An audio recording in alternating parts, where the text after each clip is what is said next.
Namaste. A very happy Deepawali to all of you.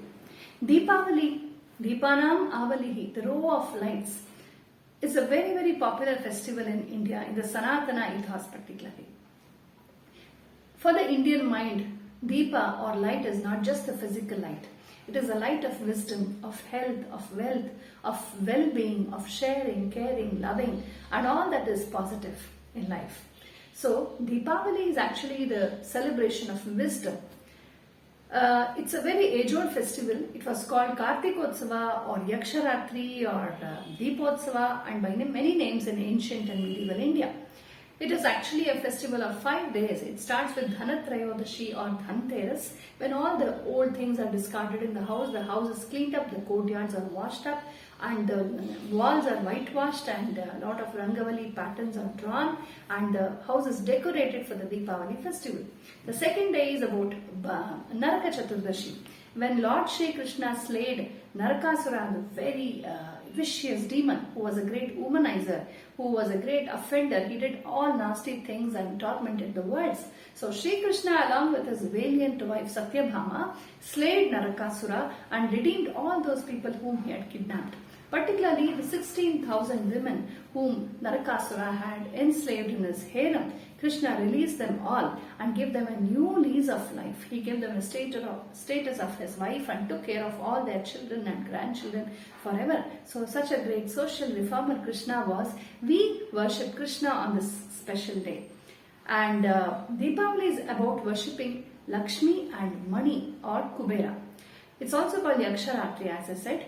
Lakshmi is worshipped. Lakshmi represents all that is auspicious and spiritual, and Mani or Kubera bestows upon us material prosperity. So we seek for both spiritual and material prosperity by worshipping Mani and or Kubera and Lakshmi on Deepawali. The third day is about Amavasya, when we worship Kedareshwara Shiva or Kedara Gauri in South India. In North India they worship Dhanalakshmi, and the Jains worship Moksha Lakshmi on this day.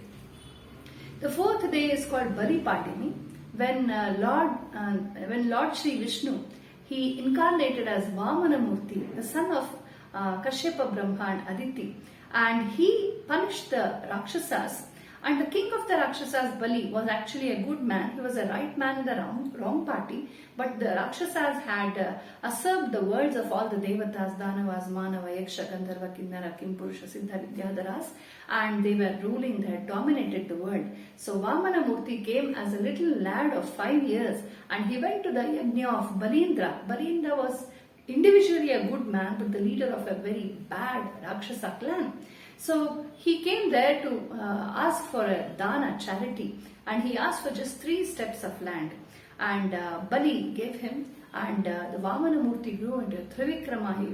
He grew extensively, infinitely, and acquired all the worlds with 2 of his steps. With this 3rd step, he pushed Bali and all his Rakshasa clan back to their Patala Loka. And all the Lokas were given back to the people to whom they belonged. So this is the story of Bali Padimi. We worship Vamanamurti, Mahavishnu, and we also welcome Balindra, who was a good king and a friend of the Manavas. Every year on Deepawali and on Onam, he comes to India, he celebrates with his human friends and goes back to Patala Loka. The 5th day of Deepawali is called Yamadvitiya. It is also called Bhagini Dvitiya or Bhai Dvitiya. There is a tale that Yama and Yamuna, who were brothers and sisters, they feasted together and they gave each other gifts on this day.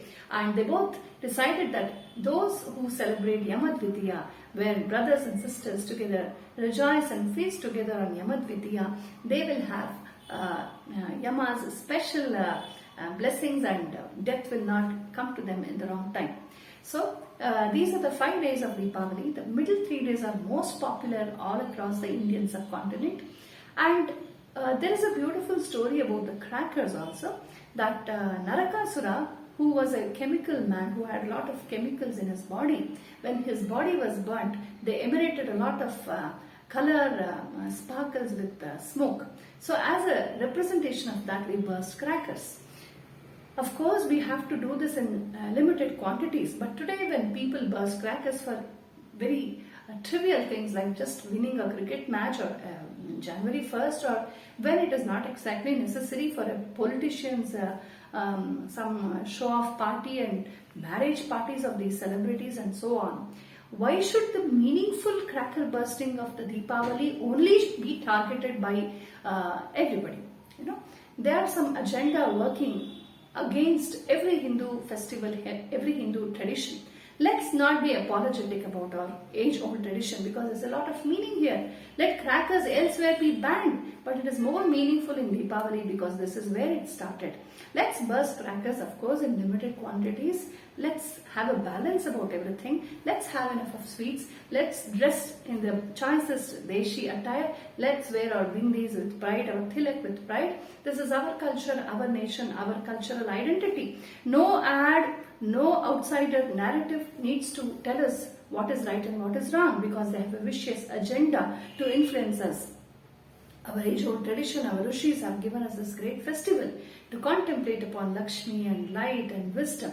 Let's do this with the fullest enthusiasm, without any apologetic feeling in the mind. May Goddess Lakshmi, Lord Kubera, and the light of wisdom bless us with prosperity, happiness, good health, wisdom and longevity, and let us all together celebrate our culture with great pride.